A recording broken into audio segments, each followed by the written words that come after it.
Assalamualaikum warahmatullahi wabarakatuh. Alhamdulillah, saya kembali membuat konten lanjutan dari proses latar belakang pembuatan dan sekarang masuk ke episode penerbitan. Dalam episode penerbitan ini saya membuat dalam bentuk dialog karena saya akan menjelaskan proses berubahnya alur cerita ketika cinta bersujud, yang tadi latar belakangnya adalah wanita berzina yang bertaubat. Lalu saya mengubah alurnya menjadi fokus wanita pezina yang bertobat yang mencari ibu kandungnya.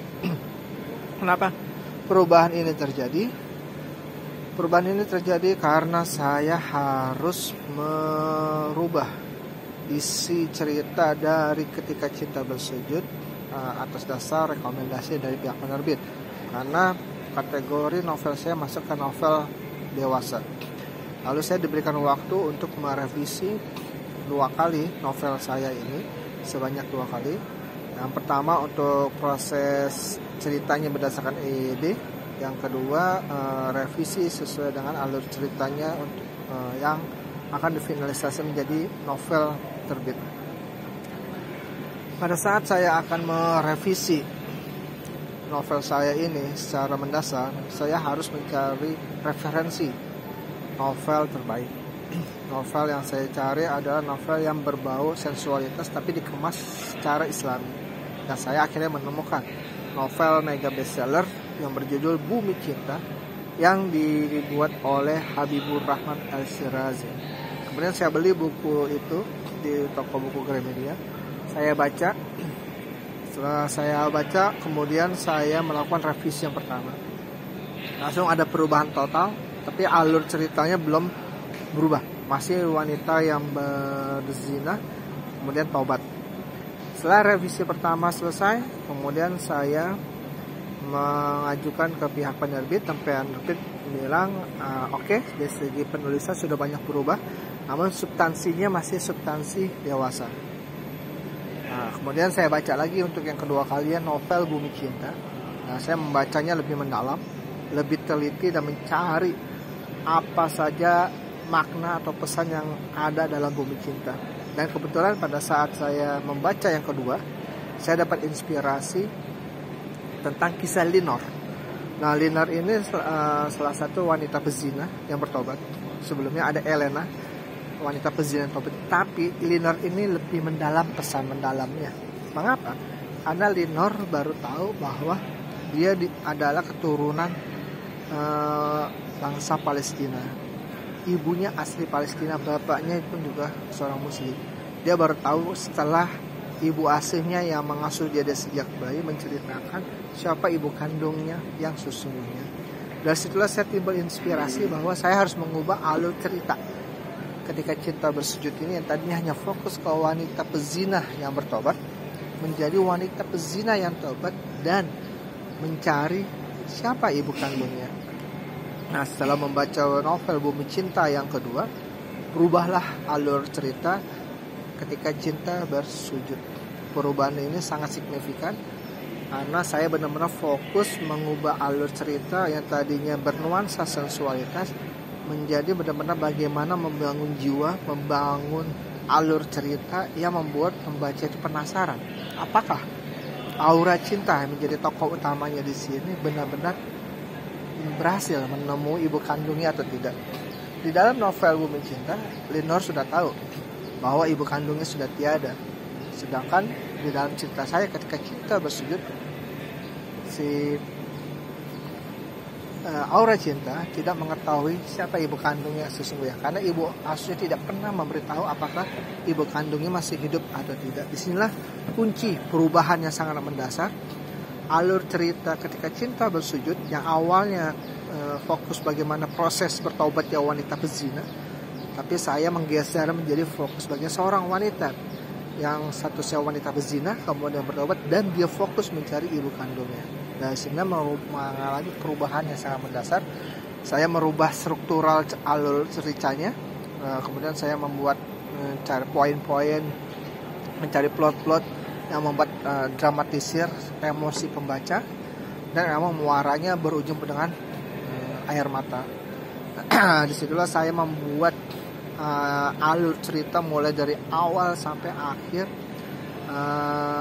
Pembaca itu benar-benar dibuat penasaran apakah Aura Cinta benar-benar berhasil menemui ibu kandungnya atau tidak.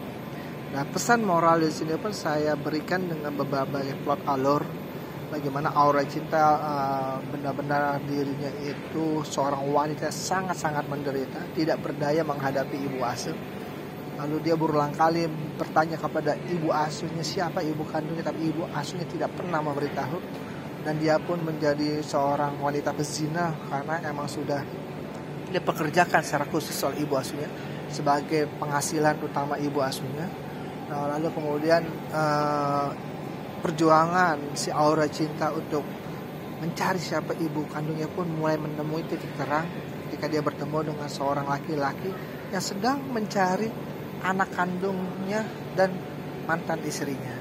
Dan disinilah ada plot alur saya mempertemukan Aura Cinta dengan seorang lelaki yang statusnya sebagai driver taksi online yang secara kebetulan dia mencari apakah mantan istrinya masih hidup atau tidak, apakah anaknya dari istri pertama masih hidup atau tidak.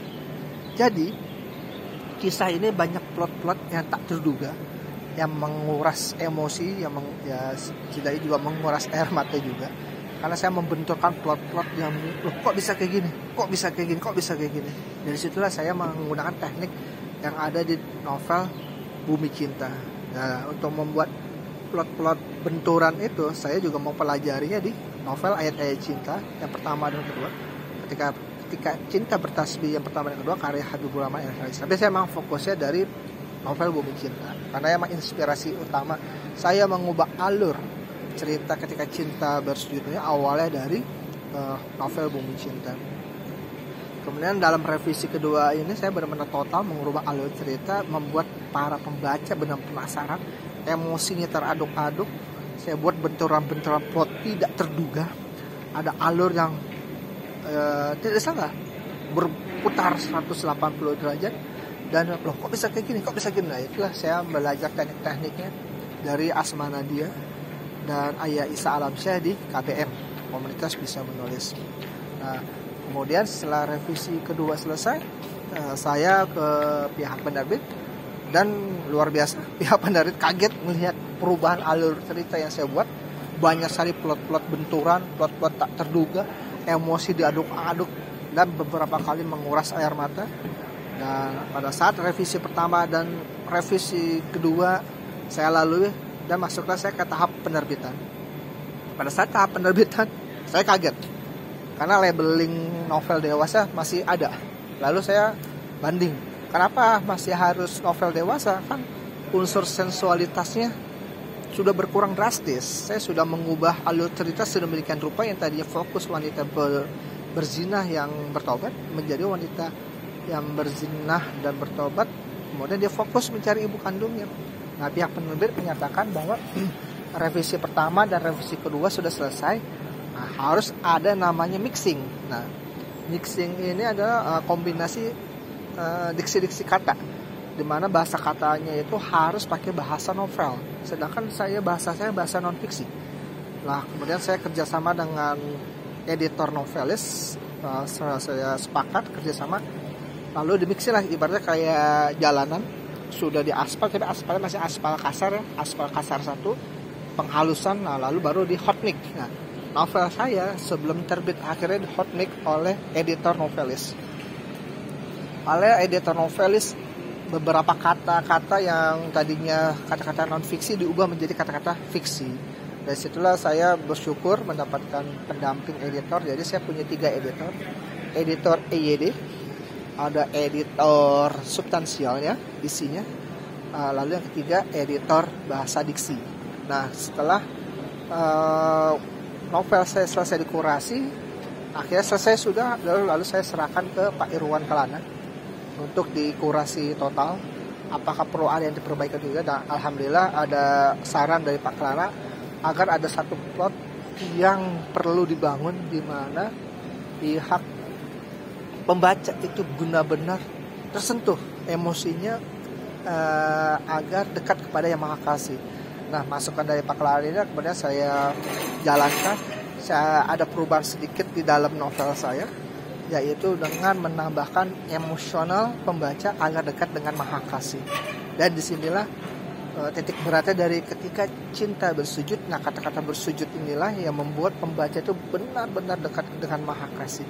Ada penambahan sedikit, ada perubahan sedikit dalam novel saya dalam penerbitan. Nah, setelah mendapatkan testimoni utama dari Pak Irwan Kelana, barulah proses novel ketika cinta bersujud didaftarkan untuk mendapatkan izin penerbitan. Dan alhamdulillah novel saya lulus sensor. Yang tadinya dilabelkan menjadi novel dewasa menjadi novel umum bernuansa religi, sehingga novel saya disejajarkan dengan novel Ayat-Ayat Cinta, Ketika Cinta Bertasbih, dan novel Bumi Cinta. Dan pesan yang ada dalam novel Ketika Cinta Bersujud benar-benar menyentuh hati dan membawa pembaca itu benar-benar dekat dengan Maha Kasih. Dan itulah target utama atau pesan utama dari novel Ketika Cinta Bersujud, agar para pembaca benar-benar mendapatkan pesan yang sangat berarti, jiwanya terbangun, dan pembaca pun dekat dengan Maha Kasih. Nah, dengan ini maka akhirnya pihak penerbit menerbitkan buku saya dalam bentuk buku cetak dan dipasarkan di media marketing mereka, dan saya pun juga memasarkan sendiri di jalur relasi saya, di relasi kerja, keluarga, dan teman-teman saya. Dan alhamdulillah respon awalnya sangat luar biasa. Open PO 50 habis, PO keduanya habis, dan alhamdulillah novel saya sudah terjual lebih dari 100 eksemplar. Nah, untuk kedepannya saya berharap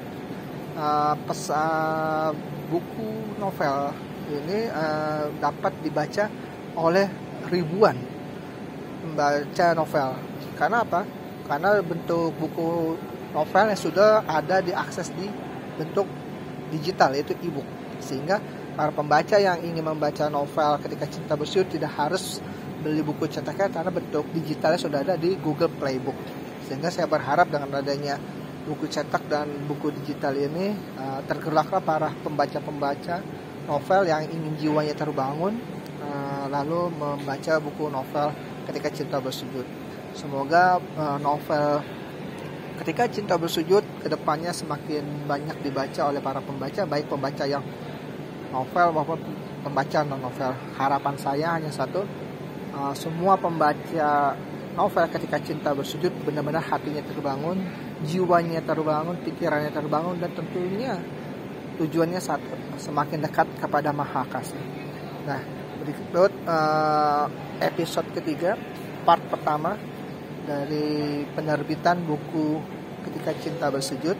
Ya, semoga dapat memberikan penjelasan yang sederhana namun maknanya kena.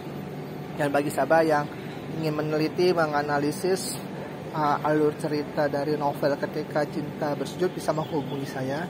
Dan ini emang novel ini sengaja saya buat karena saya ingin para pembaca novel Ketika Cinta Bersujud benar-benar dirinya dekat sekali dengan Maha Kasih. Terima kasih atas seluruh dukungannya, terutama pada penerbit buku Nesia, pada keluarga saya, istri saya, anak-anak saya, keluarga besar saya, orang tua saya, teman-teman saya yang telah mendukung saya menerbitkan novel perdana saya Ketika Cinta Bersujud. Semoga novel Ketika Cinta Bersujud ini bermanfaat bagi para pembacanya, dan saya berharap doa saya terkabul, ribuan orang membaca novel Ketika Cinta Bersujud baik bentuk cetak maupun bentuk digital. Terima kasih atas perhatiannya. Mau melihat video konten episode ketiga part pertama dari proses penerbitan buku novel Ketika Cinta Bersujud. Terima kasih. Wassalamualaikum warahmatullahi wabarakatuh.